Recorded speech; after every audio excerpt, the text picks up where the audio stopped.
Supervisor takes credit for my work. I cause entire production to shut down. I started working in a machine shop after I finished school with a 2-year degree in machining. Learned all kinds of programming techniques that can make most machines that were less than 30 years old perform moves and output measurements of parts currently in the machine to automatically perform quality control. This greatly increases quality of parts, as well as reduce waste and human error. I also learned many tricks along the way to make sure that my work could not be stolen. It's my first day on the machine shop floor, and I immediately noticed inefficiencies in all the machines in my station. We had to manually perform quality control, sacrificing production time while also leaving tons of room for human error due to the poor quality of measuring instruments in the shop. I'm new and eager to prove that I'm worth more than the original pay they offered. I told my supervisor to let me spend an hour to add a line of code to our machine to demonstrate my skills I learned in school that would immediately cut scrap and waste down by a large portion without slowing production rates on the line. My immediate supervisor humored me, thinking I was bullcrapping him and trying to brown-nose the engineers and lead performers so I could get brownie points or something. Quick backstory to note, I had 0 experience in production plant, and said supervisor had 30 years experience in the field. He had a very proud attitude, and genuinely worked very hard to learn what he knew. He was decent to work with, but when I asked questions about some of the basics on this machine, like how to get to the program so I can edit it, he would block my view of what he was doing, and get to the end result quickly without explaining the process. Being new and wanting to learn, I'd always ask to have him show me what he did. He always refused, and claimed it was his way of securing his job. Anyway, I programmed the function into the machine in about 2 hours and 40 minutes, and when it comes time to demonstrate the process, it catches a part that is out of tolerances according to the blueprint.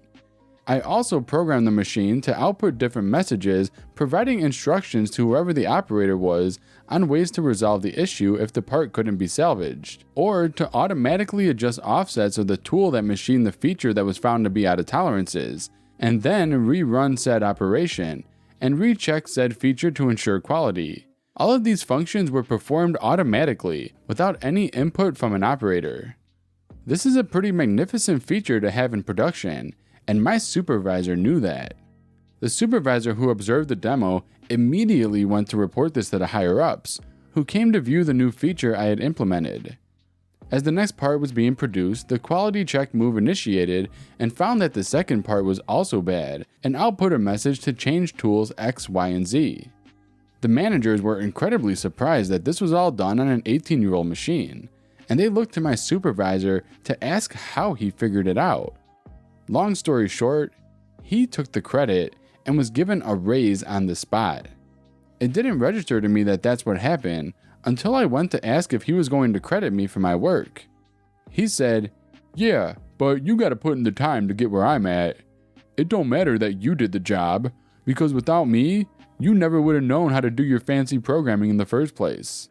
The managers had left for the day, so I couldn't fight my case right then. The next day, I was planning on informing the managers that I was the one who did the programming to do that. The managers were also former machine shop veterans with 20 plus years in the workplace and refused to believe me. Not only that, they basically yelled at me for trying to steal credit from someone who has worked their way up in the company and learned everything on their own and not from school. I went to my station even more pissed now, where I was met by my supervisor. He told me that I needed to go around to all the machines that could perform that function and add it to the code. I said, not without a raise. My code saves you guys tons and brings the bottom line to a level that McDonald's qualified workers could produce infinite numbers of parts with minimal loss. He said if I didn't do it, I would be fired. So I faked my compliance and started to change code on all the machines. If you know anything about programming, you know you can make something function a certain way until a certain value is met, and then have it completely change afterwards. This was my job security. So I set the quality check up on 18 machines the first day, then the last 30 that weekend, and the managers were praising my supervisor uncontrollably for his innovation. Well, the programs were all set to operate as normal and do quality checks like I programmed the original machine. However, I programmed the rest of the machines to keep track of a new variable. They would run and self-check just fine, until they reached a random number of parts produced, where it would then throw up an error code that would only be cleared with a password that I set for it. If the wrong password was provided, or someone just hit the enter reset button, the machine would take its largest tool in the turret and run it rapidly into the solid chuck at maximum RPMs. I made it so about 65 to 75 hours of production would go smoothly before my job security would kick in. It took about 3 days for the machines to hit their magic values, but when they did, boy oh boy, it was magically satisfying. The first machine to crash was making parts for the drive lines for a major motor company. The crash was caused while a new operator was running the machine, who I might add was only hired because the program I made let them hire clueless people into the shop and still be able to produce good parts. When he tried to clear my password code, the lathe started turning at 2500 RPMs with a large heavy drive shaft based in the holder, switched to a huge drill and ran the drill into the holder, causing the tool holder to be knocked off axis, the part holder and tools to be destroyed, as well as cost the company tons to get someone from the machine maintenance team out to repair it. After the first glorious crash, I menacingly mentioned to the supervisor, "You should check your codes to make sure they're working properly." He went ghost white. Not a second after, 3 more machines simultaneously crashed in glorious fashion. He starts to chew me out, saying I'm in huge trouble, but as he starts cursing, the managers are there to have him go diagnose the problems with his codes. The supervisor, not wanting to admit he stole my work, doubles down and says confidently, "I know what the problem is," and walks off to the crash machines. Not a minute after they turn a corner, more machines start crashing. I just sit oddly by and listen to the glorious sounds of my nuclear revenge playing out. A few minutes later, all the workers are told to stop production completely. We're all kept in the shop until they can figure out the problems. This is a 24-hour production facility with 3 shifts of workers coming in 7 days a week, mind you. Our shift is nearly over and we've been idle for about 7 hours. The next shift comes in and we leave for the day. I hear nothing from the shop, so I just go in the next day as normal.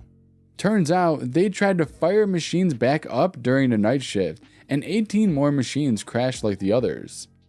The plant did a formal layoff of most of the workers the next week, as they were hemorrhaging money from all the damaged machines, on top of labor paid without any production. We filed a class action suit against the company for unemployment, lost vacation time, dangerous work conditions due to the severity of the crashes, etc. The company went bankrupt from the lawsuits and the losses in production and machine repairs. The guy who took my credit was obviously fired, and had an article in the paper about him sabotaging the company's production. He obviously told them that I was responsible for the crashes, but the company found out that the code to my password program was his name. They believed he did this out of spite because he was refused a raise in the previous year and his threats to them after his last evaluation. Sucks to suck. Edit. To everyone in the comments worried about the innocent workers, they were given 2 months severance pay on top of being able to collect unemployment for 16 weeks.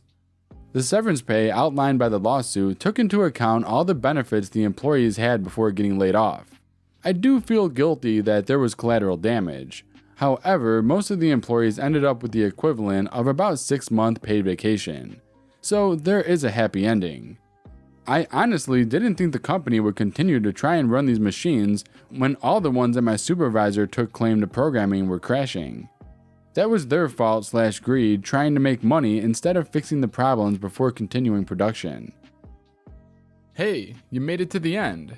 If you enjoyed this video, give it a thumbs up as it helps me out big time. Also, if you're new here, subscribe for daily videos. See you in the next one.